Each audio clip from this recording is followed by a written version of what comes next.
laying out your bowling ball is super critical to your game.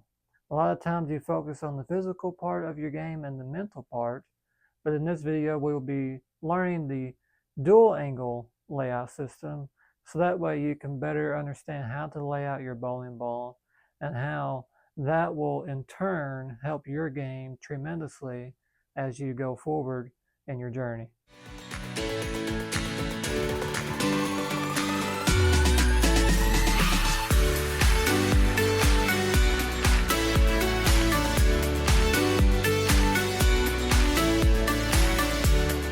Alright, welcome back to the channel, and let's go ahead and get into it here. This is the dual angle layout system, and this is a very long video.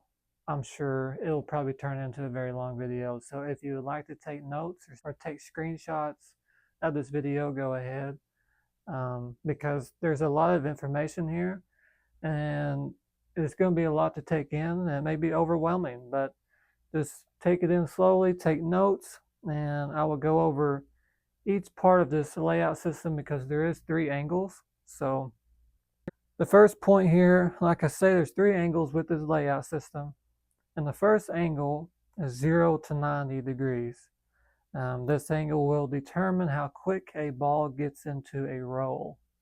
And so if you don't know what that means, when a ball gets into a roll, basically when the ball is rotating, you'll have a 3-phase system: the skid, the hook, and then the roll. And so once the ball starts to see friction and gets into the roll, it'll make its turn, it'll roll toward the pocket. And so that's the system. And so whenever we say roll, that's the 3rd part of the system, which means it is making its turn toward the pocket. And so in this system, the closer to 90 in this first angle, the longer it will take to make its roll toward the pocket. But the closer to 0 that it is, the shorter it will take, meaning the quicker that it will get into the roll phase, making its turn toward the pocket.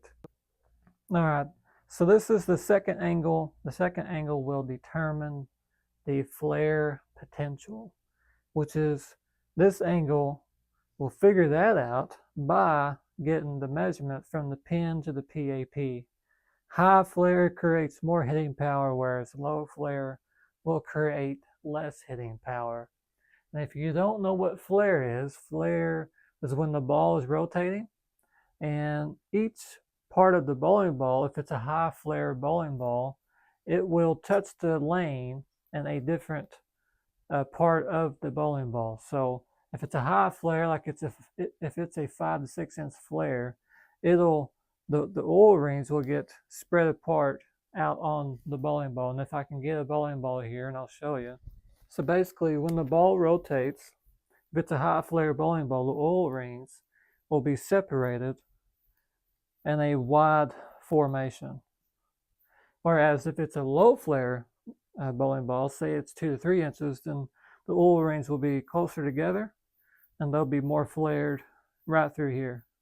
Whereas the high flare, it's more spread out because more of the bowling ball is touching the lane surface.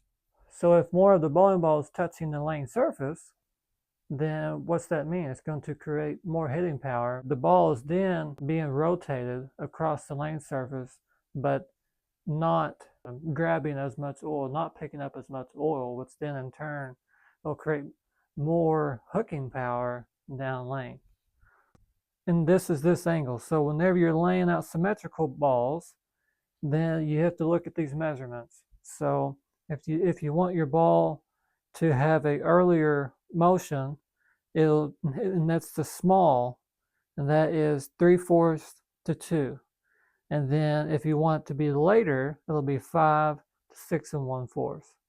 Medium is 2 to 3, and that'll give you a earlier motion, or 4 to 5, and that'll give you a later motion.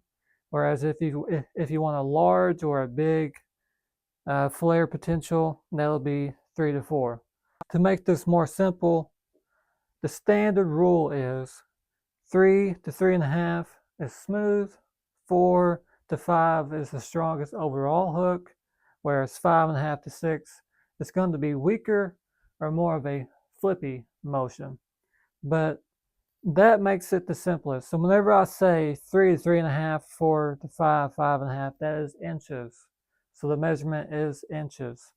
But this is the simple way of putting it, whereas this may be more complicated to you, but you can take a picture of it if you would like to, or take your screenshot. But this just puts it in simple terms so that way you can better understand it.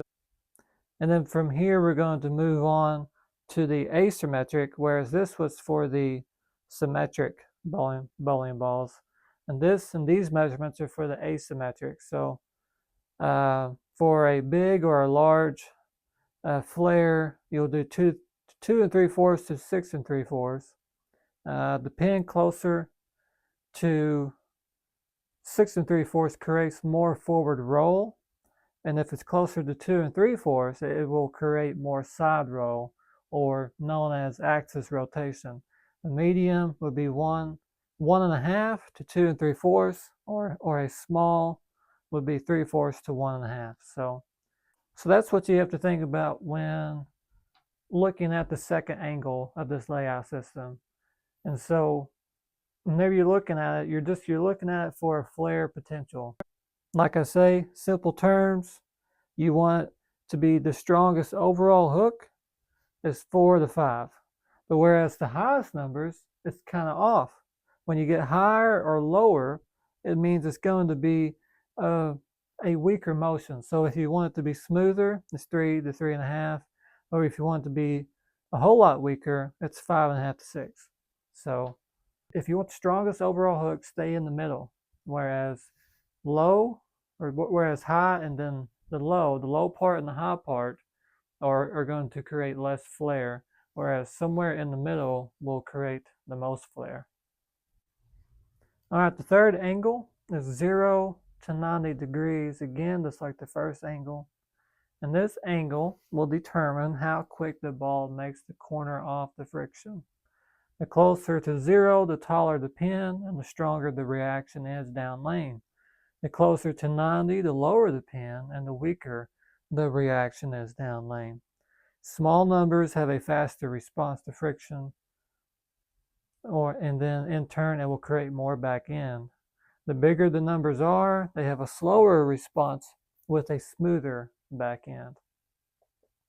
So just to break this down a little bit further, the closer to 0 you are, the taller the pin, and then the stronger the reaction is. So what that means is normally if it's a pin up layout, kind of like this is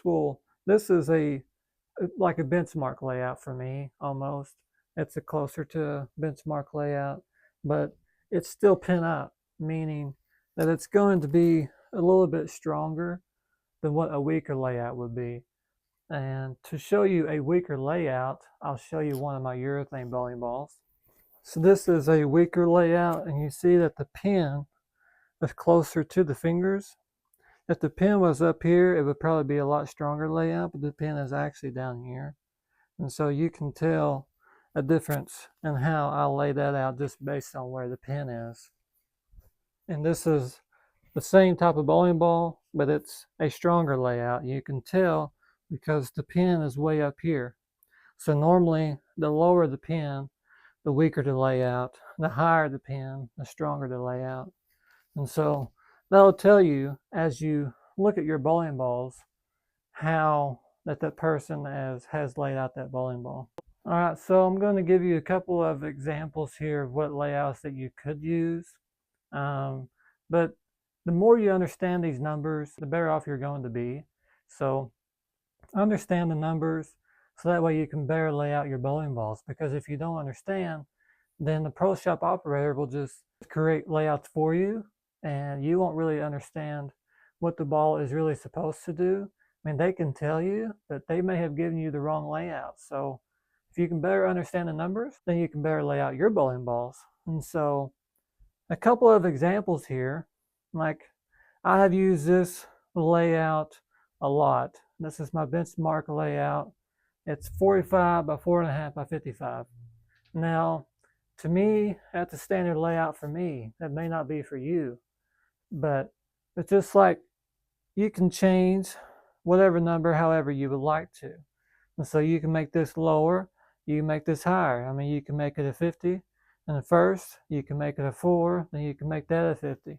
You can do whatever you want to. You can do a straight even layout, or you can mess with the numbers a little bit. So you can make your benchmark layout however you want to. This is just a layout that I've used. Another example, a weak urethane layout could be like 45 by 4.25 by 50. Or you can make it a lot weaker than that. That's just a weaker layout that I have used. And then a strong urethane layout could be 40 by 4.5 by 25. And so, again, you can make it however you like to. These are just examples. But these are two that really explain exactly what you could be looking for. So if you want a clean through the front part of the lane and a stronger back end, then this layout could help you, 45 by 4 by 30. Or if you want a long, smooth, controllable motion, then you could do a 70 by 5 by 60. You can lay out these bowling balls however you want to. You have to understand the numbers and what the numbers mean. If you don't know what the numbers mean, you cannot lay out these bowling balls correctly. So you got to figure out your system. Figure out what system that you want to use. Like this is the dual angle layout system. If you don't want to use this, then you'll have to learn another system. But if you can figure out these numbers, this will be the simplest process ever, because you'll know what each angle means, and then from there you can understand how better to lay out your bowling ball.